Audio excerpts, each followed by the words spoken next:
Megyn Kelly has clarified her priorities, which is helpful. It's going to save everyone some time. Sexual assault allegations against the president of the United States, not worth giving a shit about, according to Kelly. Her exact words, not mine.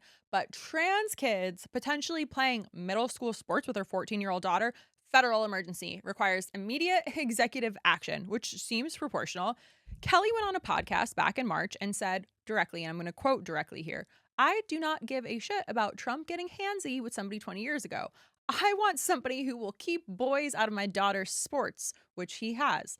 The clip is recirculating now, and people are finding new reasons to revisit it. Can't imagine why. Handsy was a very interesting word choice. It's super casual. It makes it sound like he was just getting a little overly affectionate at a holiday party, got a little too enthusiastic with a hug in his hands, had some boundary issues, but not like there are actually over 24 credible allegations of sexual assault, not like a jury found him liable in a civil court, not like there's a recorded audio of him bragging about it, but sure, handsy covers it. Real quick, I'm Lauren Paritra. If watching millionaire pundits explain why sexual assault doesn't matter as long as trans kids stay at a T-ball makes you feel like you're living in a poorly written dystopia, hit subscribe. Unlike Megyn Kelly, who has a multi-million-dollar platform to broadcast her and zero moral calculations, I'm just one person trying to fund this show and documenting the world's collapse. So help me out. Kelly's daughter is 14, so 8th or 9th grade, playing what I can only assume is recreational middle school athletics, the kind where the biggest drama should be whether somebody brought the right snacks. But according to Kelly, her daughter needs federal protection, not from the most powerful men with documented patterns of alleged predatory behaviors, but from other 14-year-olds, specifically trans 14-year-olds, fictional ones, who might want to play softball. I don't give a shit about Trump getting handsy with somebody 20 years ago. I want someone who will close the border, which he has. I want someone who will keep boys out of my daughter's sports, which he has. That's the threat. That's the threat that keeps Megyn Kelly up at night. Not the president who's been accused by multiple women, not the system that protects powerful men like that, a hypothetical trans kid in a rec league. This is not a reasonable threat assessment. Let's look at some numbers since Kelly seems so concerned about the safety. Number of girls who have been sexually assaulted by a transgender peer in a bathroom, 0. Number of women, girls aged 12 and up who were sexually assaulted or raped by men annually in the United States, about 443,000 to about 560,000 victims. So the actual threat seems to be men, not trans kid, men.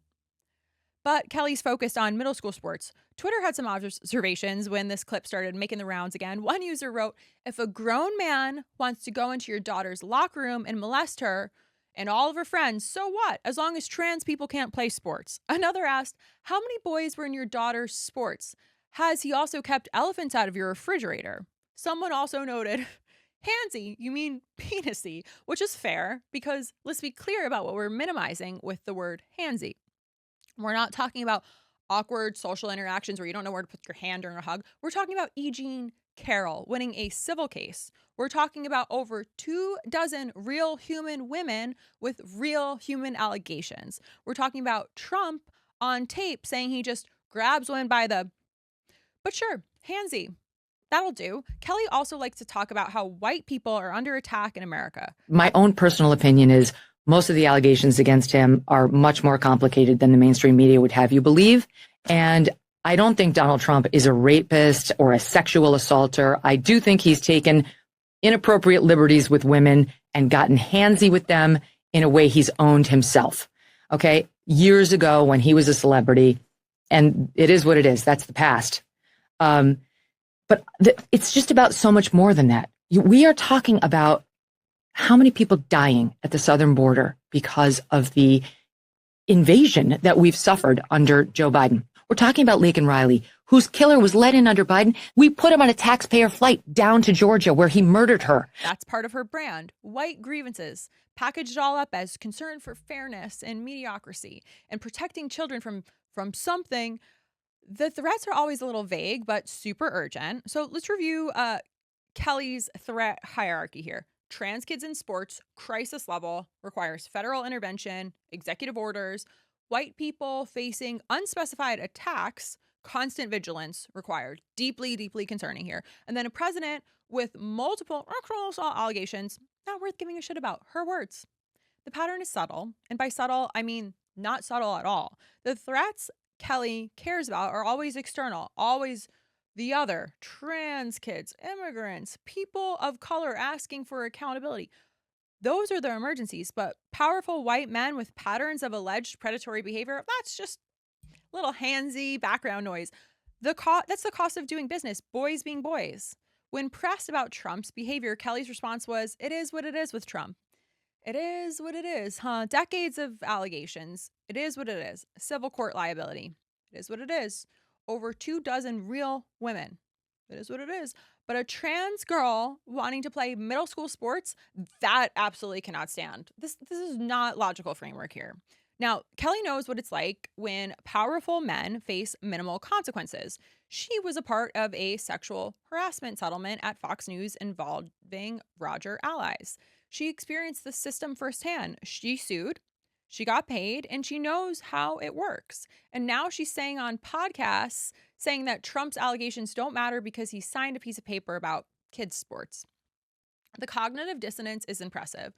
It almost requires talent clear about what Kelly is actually saying here. She's not saying, I wish Trump didn't have these allegations, but I support his policies anyway. She's not saying, this is a difficult compromise for me and I've really struggled with it. She's saying she doesn't give a shit. There's no moral tension, no moral compass, no ethical complexity here, just a flat, straight up dismissal. Sexual assault allegations, less important than middle school sports policies. Not equally important with some hand wringing, less important, not worth caring about, just dismissed. And the thing she does care about, enough to overlook decades of predatory behavior, is that her 14-year-old potentially encountering a trans peer in rec athletics. We're not talking about scholarships. We're not talking about professional contracts. These are not Olympic qualifiers.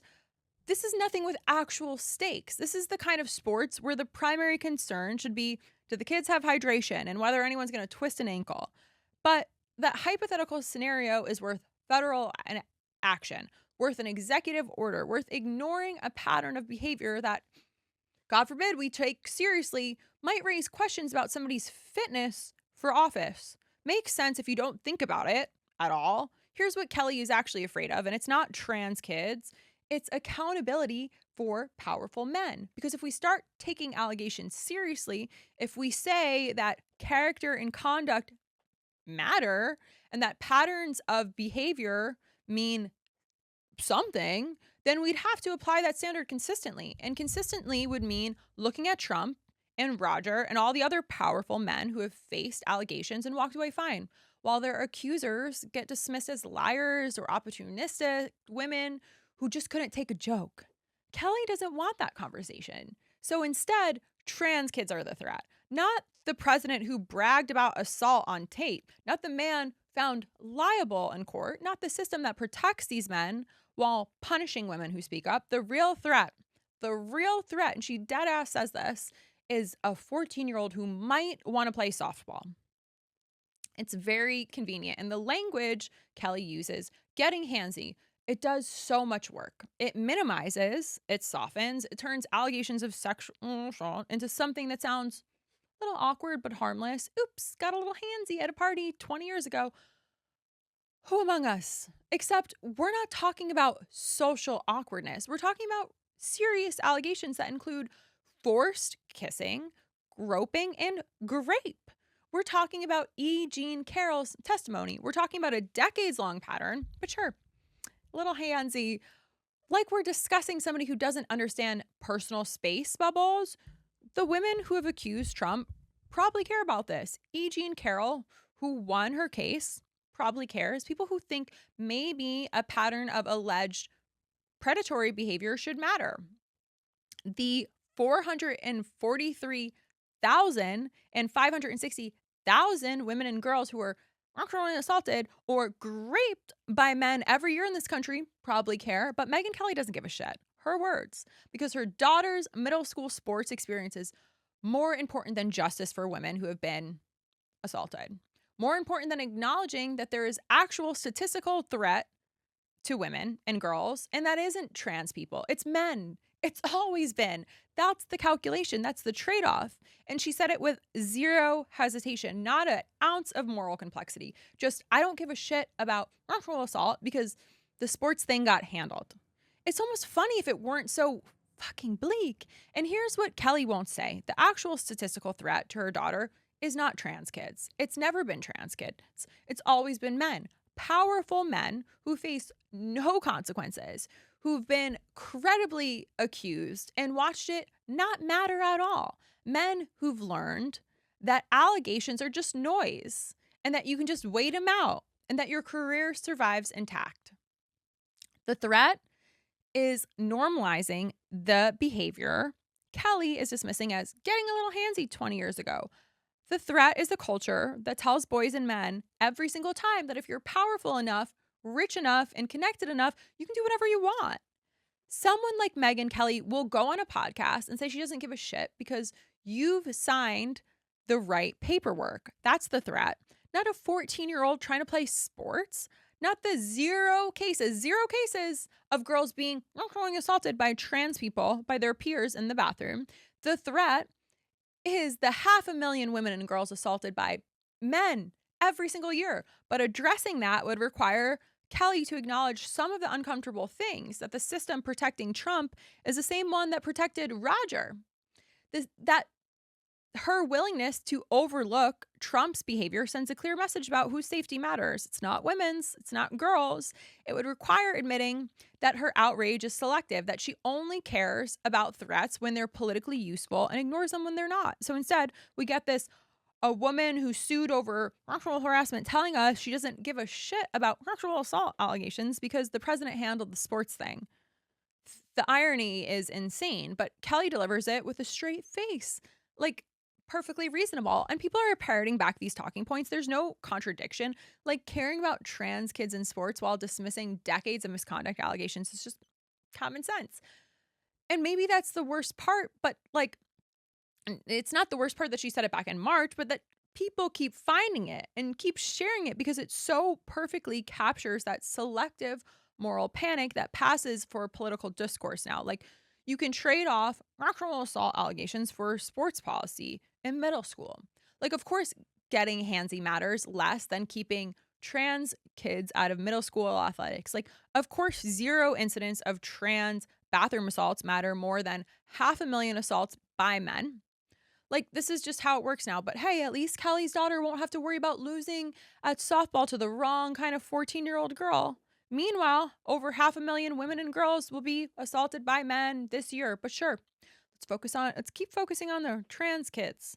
Look, if you made it this far without your brain melting out of your ears, you deserve a medal.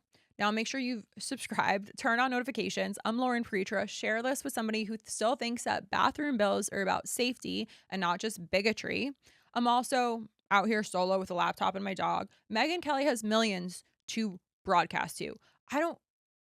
And she's using that time to say, I don't give a shit about sexual assault takes. So the least you can do is hit that subscribe button so more people can see the actual numbers. Do it for the 560,000 victims. If you've made it this far without throwing your phone, congratulations. Great self-control. Again, I'm Lauren Pretra.